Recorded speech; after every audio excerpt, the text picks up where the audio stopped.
हाय, नमस्कार मैत्रिणींनो. मी आले आज लय दिवसातून रानात. बघितलं का आमच्या शेतात हो का तुरी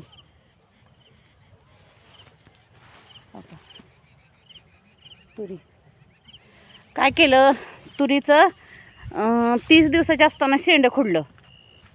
परत 60 दिवसाच्या असताना दुसऱ्यांदा शेंडा खुडला. असा फुटवा फुटला की बघा हो का तुरीचं काहीच दिसत नाही.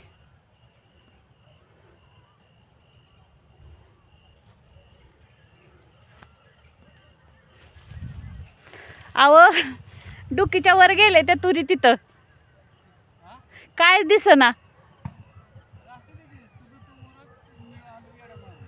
बर